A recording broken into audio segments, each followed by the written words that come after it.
Hello, my name is Dr. Eul Tarif. I'm a psychiatrist from Western Wisconsin Health, and I am today discussing the topic of sleep for the Wellness Expo, specifically as it relates to what we call insomnia. Insomnia disorder is characterized by difficulties with obtaining quality and quantity of sleep that is desired or adequate. And in order to subclassify it, there's different types of sleep disorders. One is with difficulty with falling asleep or staying asleep, and then awakening or arising too soon or earlier than desired in the morning, and difficulties with returning back to sleep. In terms of quantity and quality, that is based on the individual. Some people need less, some people need a lot more. However, if it's affecting your daytime functioning in terms of productivity, concentration, and needing to requiring naps during the day, that's when it becomes problematic. And especially if it persists for more than 3 months and most days out of the week. And if you have a reliance on sleep aids for falling asleep or staying asleep, that is problematic as well, as they do carry risks. Majority of the sleep problems that I encounter and my patients discuss relies from issues with sleep rituals and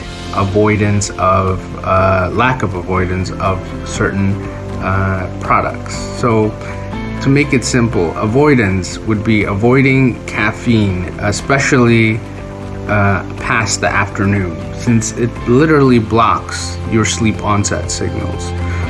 Alcohol, which can disrupt the quality of your sleep. And as well as in terms of avoiding light exposures in forms of tablet, computer screen, television. We should generally avoid those for 2 hours prior to your bedtime and desired bedtime.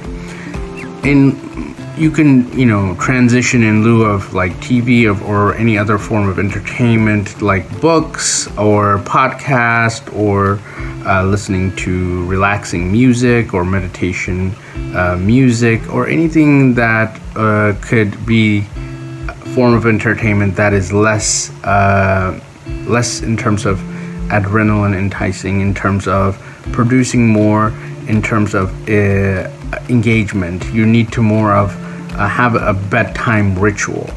And that's the problem, is that most patients don't have a consistent ritual of when they would fall asleep or when they would arise.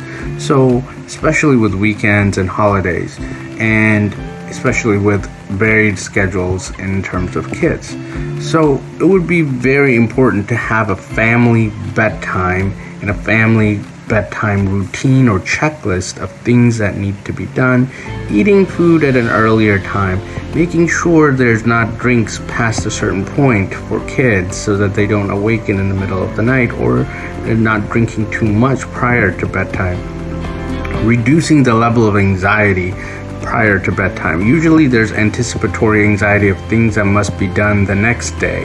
So what needs to be done would be writing down all the things that worry you, and then telling yourself literally that this could be handled for the rest of the week, next month, and that you acknowledge that these things could happen, but you are not going to be able to solve them at this time and this hour.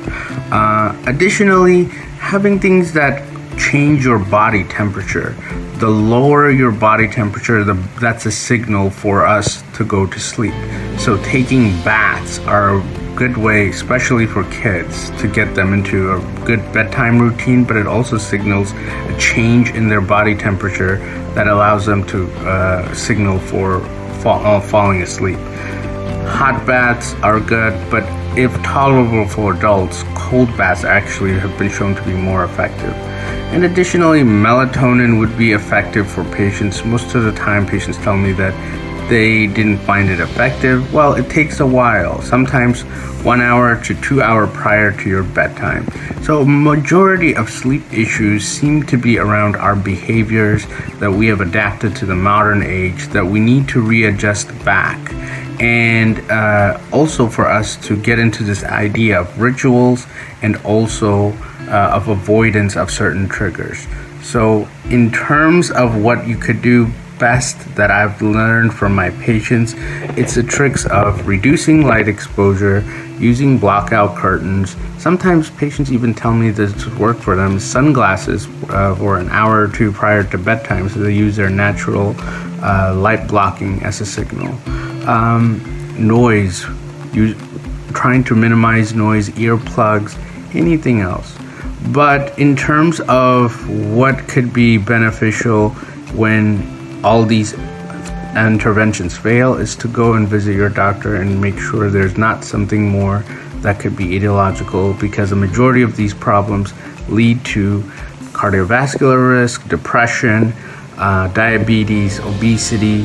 So sleep can have long-lasting effects if we continue to have inadequacies in terms of quantity and quality that would affect our overall wellness.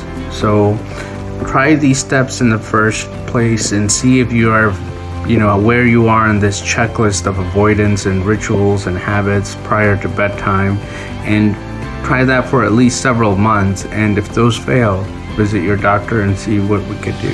Thank you so much. This is Dr. Terry from Western Wisconsin Health, talking about sleep and the Wellness Expo.